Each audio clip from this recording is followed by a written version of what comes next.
नमस्कार, खबरों का पंचनामा देख रहे हैं आप। मैं हूं आपके साथ पूजा। हम लेकर आए हैं देश और दुनिया की 5 बड़ी खबरें जिसपे चर्चा के लिए मेरे साथ स्टूडियो में मौजूद हैं कैपिटल टीवी के editor in chief doctor Manish Kumar.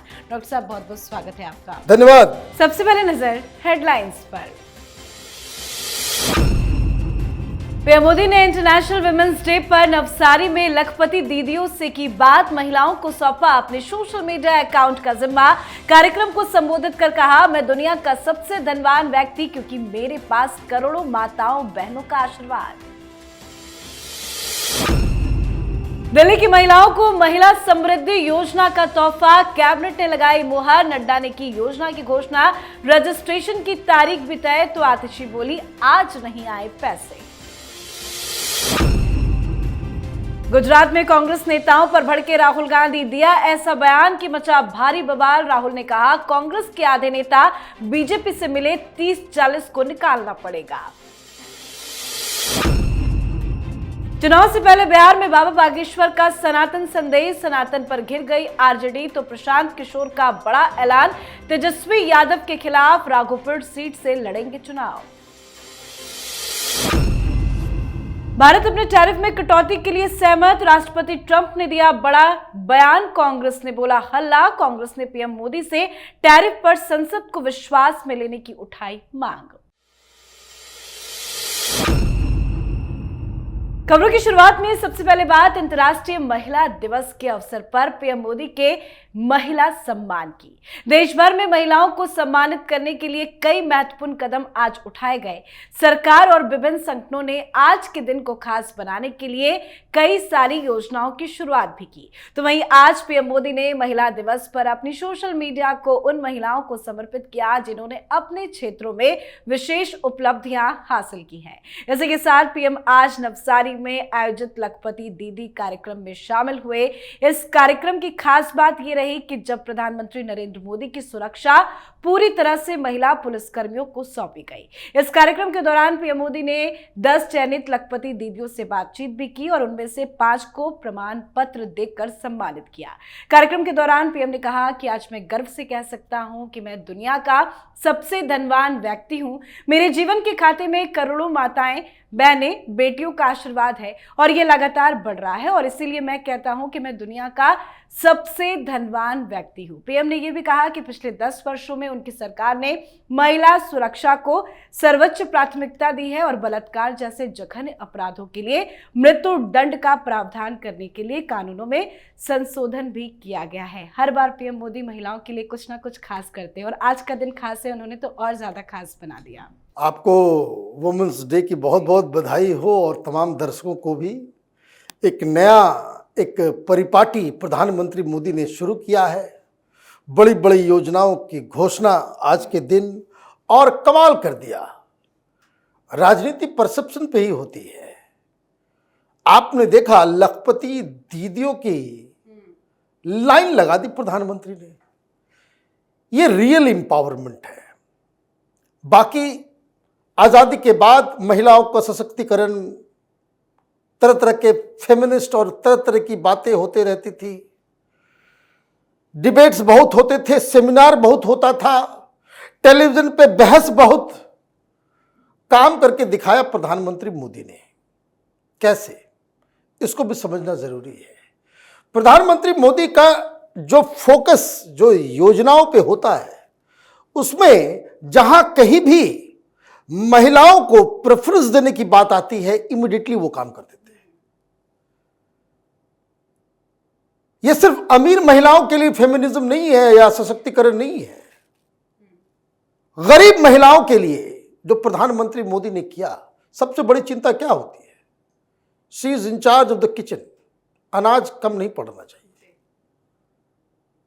कितने लोगों को मुफ्त अनाज दिया जा रहा है? एक बहुत बड़ी चिंता, उसका समाधान प्रधानमंत्री मोदी ने किया। घर बनाना है, सर पे छत नहीं है, तो क्या किया जाए?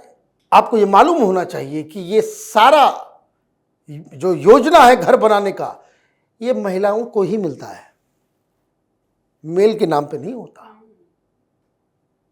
फिर लखपति बहन की योजना जिस तरीके से, और मैं तो भूलूंगा नहीं, मैं खुद सैनिक स्कूल में पढ़ा हूं, लड़कियों को सैनिक स्कूल में भेजना, आर्मी, नेवी, एयरफोर्स, हर जगह महिलाओं को आगे प्रोत्साहित करना ताकि वो जो काम मर्द कर सकते हैं वो काम कर सके, इसमें प्रधानमंत्री मोदी को फुल मार्क्स दिया जाता है। और आज क्या काम किया, आज प्रधानमंत्री मोदी का सोशल मीडिया का जो हैंडल्स है, वो महिलाएं एक से बढ़कर एक कहानी आप सुन के आप आश्चर्यचकित हो जाएंगे कि किस तरह से हिंदुस्तान की बेटियों ने कठिन परिस्थिति में मेहनत करके विषम परिस्थितियों से लड़ते हुए एक मुकाम हासिल किया है। तो बहुत बहुत बधाई वुमेन्स डे के ऊपर, और इस तरह का एग्जाम्पल, ताकि अगली बार जब वुमेन्स डे हिंदुस्तान मनाए तो जो अचीवर्स हैं उनकी संख्या चौगुनी हो जाए। बिल्कुल। तो पीएम मोदी ने आज नारी शक्ति को नमन किया है, तो वहीं दिल्ली से किया हुआ वादा भी आज पीएम मोदी ने पूरा कर दिया। दिल्ली सरकार ने अंतर्राष्ट्रीय महिला दिवस के मौके पर आज महिला समृद्धि योजना लॉन्च कर दी है। बीजेपी अध्यक्ष जेपी नड्डा ने जवाहरलाल नेहरू स्टेडियम में योजना शुरू करने की घोषणा की। आज सुबह पहले दिल्ली कैबिनेट की बैठक में योजना को मंजूरी दे दी गई। दिल्ली में 72 लाख महिला मतदाता है। अनुमान है कि करीब 20 लाख महिलाओं को इस योजना का फायदा मिलेगा। योजना लॉन्च करते हुए जेपी नड्डा ने कहा कि दिल्ली में इस योजना को लागू करने के लिए 5100 करोड़ रुपए जारी किए गए हैं। योजना तुरंत शुरू की जाएगी। बीजेपी की चुनावी सफलता में महिलाओं की भूमिका को स्वीकार करते हुए जेपी नड्डा ने कहा कि दिल्ली की जीत महिलाओं के समर्थन के बिना संभव नहीं थी।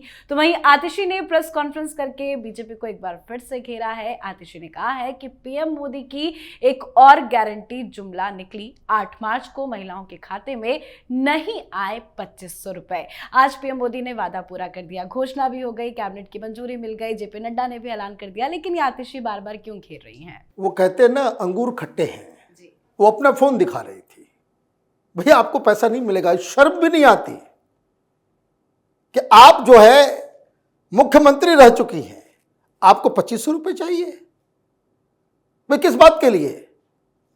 यहां क्या धर्मशाला खुला हुआ है? और जैसी घटिया राजनीति आपने की, टैक्स पेयर का पैसा वो जरूरतमंदों को जाना चाहिए। और बहुत ही अच्छा किया भारतीय जनता पार्टी ने कि ऐसा नहीं कि दिल्ली में सारी महिलाओं को आपने बांटना शुरू कर दिया। जिनको जरूरत है आप उनको प्रोत्साहित कीजिए। और उसमें बहुत सारे, मेरे तो अभी भी इसके ऊपर बहुत सारे जो इफ एंड बट्स हैं, उन महिलाओं को भी, उन परिवारों को भी पैसे नहीं जाना चाहिए जिन्होंने या हम दो हमारे दो का कानून तोड़ा है। सीधा बहुत सारे लोग हैं, आप समझ जाएंगे इशारों में,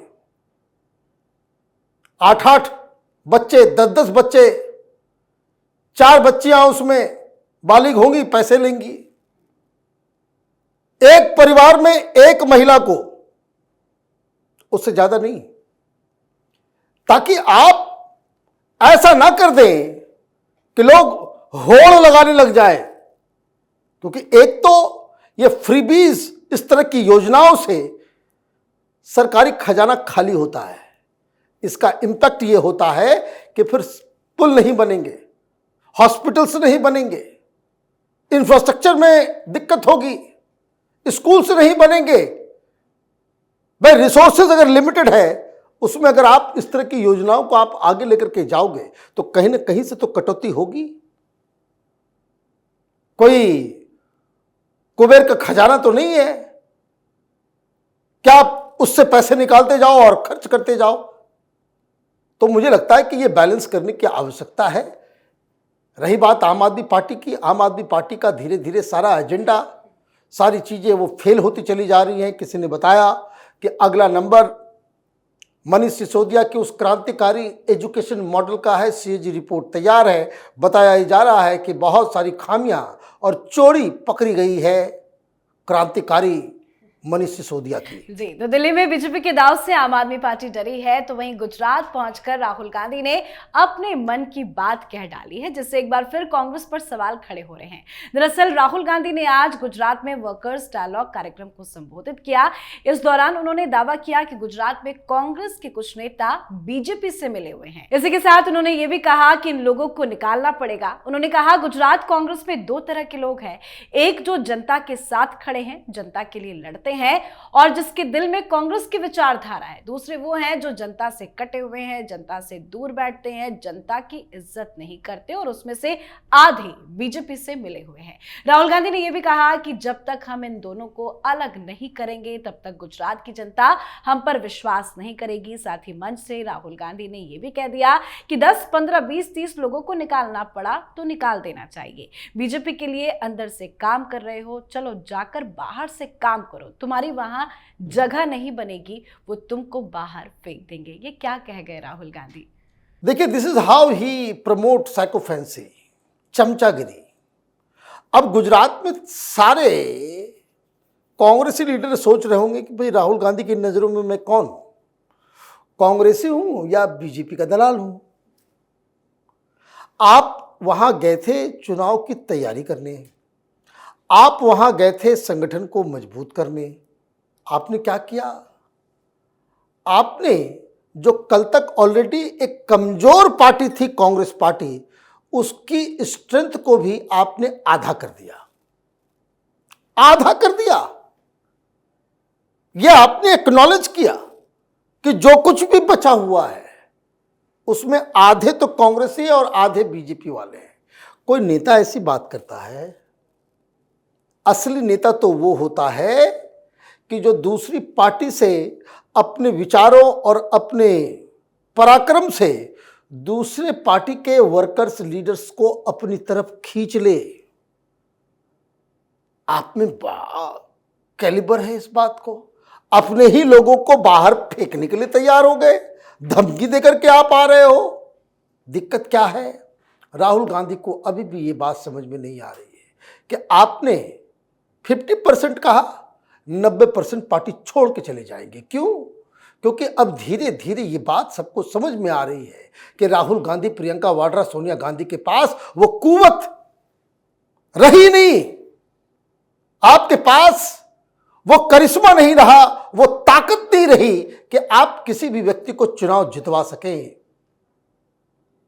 राजनीति तो इसी का खेल है, कमजोर के साथ कोई खड़ा नहीं होता। आपने अपनी कमजोरी दिखा दी और इसका असर गुजरात में यह होगा कि कुछ दिनों में आपको आदर अपने प्रेसिडेंट गोहिल साहब हैं उनको बाहर करना पड़ेगा या खुद वो छोड़ के चले जाएंगे।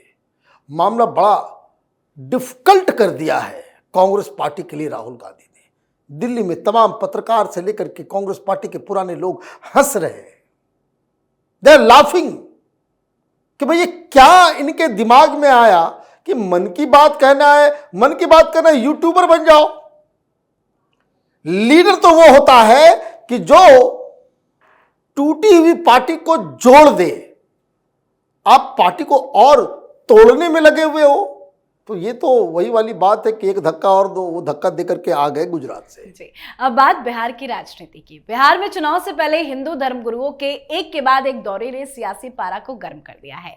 दरअसल बिहार में चुनावी साल में हिंदुत्व के 3 बड़े चेहरे बागेश्वर बाबा, आचार्य धीरेन्द्र शास्त्री, मोहन भागवत और श्री श्री पंडित रविशंकर एक साथ बिहार में फिलहाल मौजूद है। अब इनके दौरे को लेकर हर दिन बयानबाजी हो रही है। गोपालगंज में हिंदू राष्ट्र की हुंकार भरते हुए बाबा बागेश्वर हर दिन बयान दे रहे हैं, तो वहीं आरजेडी में खलबली मची हुई है। इसी बीच चुनाव से जुड़ी एक और खबर सामने आई है कि पीके ने बिहार विधानसभा चुनाव लड़ने का ऐलान कर दिया है। प्रशांत किशोर ने तेजस्वी यादव के चुनाव क्षेत्र राघवपुर से चुनाव लड़ने का फैसला किया है। क्या चल रहा है बिहार में? क्या प्रशांत किशोर तेजस्वी यादव को चुनौती दे पाएंगे? देखिए, प्रशांत किशोर स्ट्रेटजिशियन है, क्या कर पाएंगे, जीत पाएंगे, हार पाएंगे, वो बात अलग है। ही नोज कि उनको जीतने के लिए जरूरी है कि वो मीडिया में बने रहें। सुर्खियों में कब बने रहेंगे? कि जो टॉप लीडर है उसके खिलाफ। ये ठीक वैसा ही चाल है जो अरविंद केजरीवाल ने दिल्ली में खेला था कि वो मुख्यमंत्री के खिलाफ ही चुनाव लड़ने के लिए मैदान में उतर गए। फिर जब लोकसभा चुनाव हुआ तो प्रधानमंत्री मोदी के खिलाफ खड़े हो गए। वहां नीतीश कुमार चुनाव लड़ते नहीं हैं, वो एमएलसी हैं, विधान परिषद के लोग हैं, वो वहां चुनाव लड़ते नहीं है। तो सबसे बड़ा लीडर कौन बचा? तेजस्वी यादव। तेजस्वी यादव बचे तो उसके लिए ये तो नून था कि यही काम वो करेंगे। दूसरी चीज जो ज्यादा महत्वपूर्ण है, ये प्रशांत किशोर पता नहीं क्या करेंगे नहीं करेंगे, लेकिन जिसकी जरूरत बिहार में बहुत ज्यादा है वो ये, बहुत सारे लोग बहुत सारे टिप्पणी कर रहे हैं, धीरेन्द्र शास्त्री जी हो, रविशंकर हो, मोहन भागवत जी हो, देश के तमाम साधु संतों को इस चुनाव से पहले बिहार जाना चाहिए और जनता से अपील करनी चाहिए कि इस तरह के पॉलिटिकल पार्टीज जो मुस्लिम वोट बैंक की खातिर, आप मुसलमानों के लिए कुछ करते हैं, मुसलमानों के लिए आप रोजा रखते हो, जो करते हो आप कीजिए, लेकिन मुसलमानों की वोट की खातिर अगर आप रामचरितमानस के पन्ने को फेंकने का, फाड़ने का, आग लगाने का हुंकार भरेंगे, आप जो है रामायण को गालियां देंगे, प्रभु श्री राम के खिलाफ बयानबाजी करेंगे, हिंदू प्रतीक चिन्हों के खिलाफ अगर आप रोज उनको बेइज्जत करने की कोशिश करेंगे, तो ऐसे नेताओं, ऐसी पार्टियों को इस हिंदुस्तान में हिंदू वोट ना करे, ये इंश्योर करना पड़ेगा। पॉलिटिकल पार्टीज के बस की बात नहीं है ये काम साधु संतों के द्वारा ही हो सकता है। और मुझे लगता है कि बाबा धीरेन्द्र शास्त्री जो कर रहे हैं वो बिल्कुल सही कर रहे हैं। This is the right time. Ramdev Baba को भी जाना चाहिए और तमाम लोगों को वहां जाना चाहिए। भाई ये बटोगे तो कटोगे का सबसे बड़ा इम्तहान ये बिहार में होगा, बाद में फिर उत्तर प्रदेश में होगा। लेकिन ये जो आरजेडी नाम की जो पार्टी है, इसके जो नेता हैं, जिस तरीके से हिंदू धर्म के ऊपर कलंकित करने वाला बयान करते हैं, इनको सबक सिखाने की आवश्यकता है। अब बात आज की आखिरी खबर की। टैरिफ को लेकर अमेरिकी राष्ट्रपति डोनाल्ड ट्रंप के दिए गए बयान पर भारत की सियासत गर्मा गई है। दरअसल ट्रंप ने कहा है कि भारत अपने शुल्कों में काफी कटौती करने पर सहमत हो गया है। इस पर कांग्रेस ने मोदी सरकार पर हमला बोला है। कांग्रेस ने कहा है कि प्रधानमंत्री नरेंद्र मोदी को 10 मार्च से शुरू हो रहे बजट सत्र के दूसरे चरण में टैरिफ के विषय पर संसद को विश्वास में लेना चाहिए। दरअसल अपने बयान में ट्रंप ने यह दावा किया कि भारत अमेरिका पर भारी शुल्क लगाता है, जिससे वहां उत्पाद बेचना मुश्किल हो जाता है। कांग्रेस ने यह भी कहा कि यह भारत का अपमान है। नरेंद्र मोदी को बताना चाहिए कि ट्रंप को खुश करने के लिए क्या समझौते किए गए, देश के सम्मान को गिरवी क्यों रखा गया। ये बेहद गंभीर मामला है। क्यों कांग्रेस पार्टी इतनी हमलावर है? देखिए, हमलावर इसलिए है क्योंकि वो अपने अमेरिका में बैठे डीप स्टेट, अपने आकाओं, जिनकी मदद से ये चुनाव लड़ना चाह रहे थे, मोदी को हराने की कोशिश में लगे हुए थे, जिस जॉर्ज सोरोस के पैसे पे ये पूरा धंधा चलता है हिंदुस्तान के अंदर में, उनको मैसेज तो देना होगा ही कि देखिए आप लोग उधर मोर्चा खोले हुए हैं, तो ट्रंप के खिलाफ हमने भी मोर्चा यहां खोल दिया। ये साफ मैसेज उधर है। ये कौन सी इसके लिए उतना बड़ा ये भारत का अपमान हो गया, क्या किया, ये कोई छिपने वाली बात है? भाई ये कोई छिपी छिपाने वाली बात है? ध्यान से इन्होंने विदेश मंत्रालय के ज्वाइंट डिक्लेरेशन को सुना नहीं, देखा नहीं, पढ़ा नहीं। उसमें साफ साफ कहा गया कि बीटीए के ऊपर हम लोग निगोशिएशंस कर रहे हैं, जिसमें हम टैरिफ से लेकर के बाकी सारे ट्रेड एग्रीमेंट्स के ऊपर बातचीत करेंगे। बीटीए क्या है? Bilateral trade agreement. तो एक ऑलरेडी ब्यूरोक्रेट्स अमेरिका के और हिंदुस्तान के लगे हुए हैं कि एक फॉर्मूला के ऊपर बातचीत होगी, और इसके लिए इतना बवाल नहीं काटना था। पार्लियामेंट का सेशन शुरू होगा, कोई भी सांसद जो है वो क्वेश्चन आवर हो या अलग तरीके से आप जो है आपके पास मीन्स एंड वेज हैं कि जिसमें आप इस मसले के ऊपर सरकार को बाध्य कर सकते हैं कि भाई इसके ऊपर डिबेट हो, इसके ऊपर सरकार जवाब दे, जवाब दिया जाएगा। लेकिन आपको ये नहीं करना है। आपको ये दिखाना है कि देखिए हिंदुस्तान ट्रंप के आगे झुक गया, ट्रंप जो है वो एक दानव है, ट्रंप जो है हिंदुस्तान के खिलाफ बड़े बड़े फैसले ले रहा है।